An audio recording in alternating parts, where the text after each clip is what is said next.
Kakilab kung napanood nyo po yung aking mga tagal-tagal na ko nang i-upload yun eh.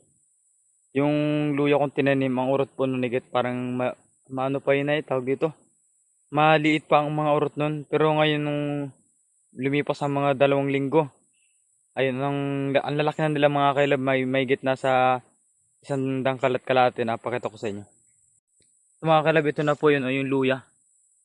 Yan na po, anong haba na mga kailab o. May higit 2 linggo lang po mga kailab ang ano niya no. Anong haba na agad oh. Oh, mga kailab oh. Anong lalaki na po.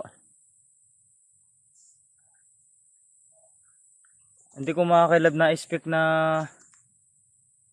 maganda sila maganda sila ng ganyan.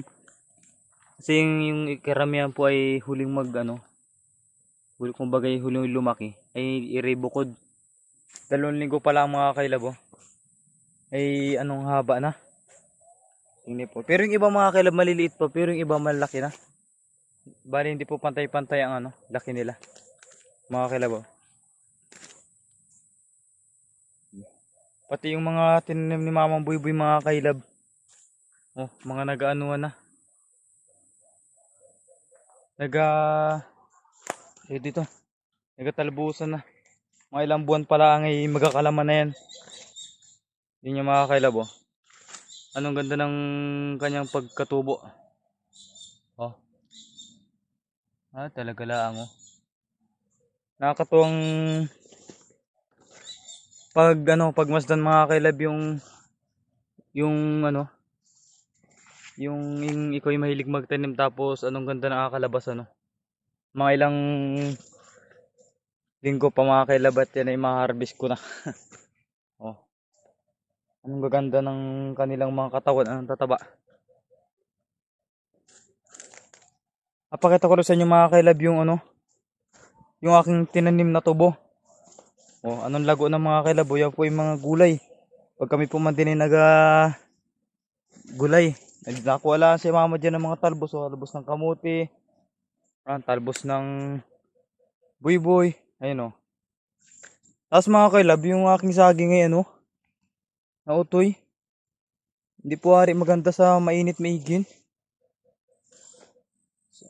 Yan po ay sabaw, ng ganda. Mga kailab, yung pakita ko sa inyo yung tubo. Kung napanood nyo mga kailab ito po yung tinanim kong tubo mga kailab ay. Oh. Buhay na buhay po. Buhay na buhay ng aking tinanim na tubo. Mga ilang mga kailab ay tawag ito. Mga ilang linggo pa at may apang usin akong tubo.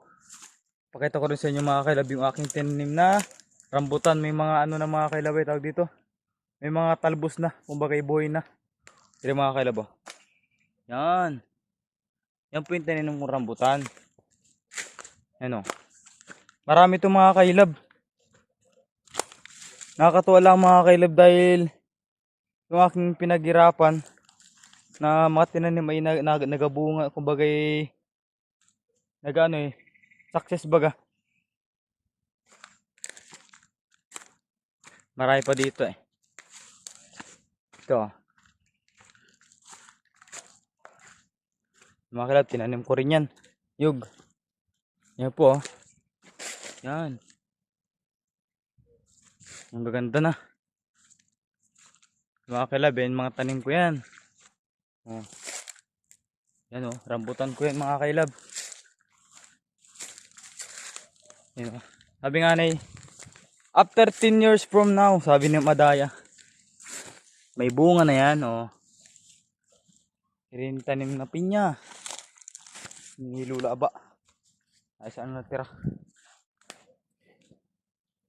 So yun mga kailab, abangan pa po ninyo aking mga pag-update sa aking mga tinanim na manghahalaman na mapapakinabangan. Lalo na yung saluyo ko. Abangan nyo yung aking pag-harvest doon, napakarami na mga kailab. Bali yung mga naman, yung mga Pag ito rambutan, matagal pa yun, taon pa nga bilaangin dun. Para yun ay maging success talaga. Kumbaga yung magbunga. So yung mga lama kaila, banga dito na lang muna.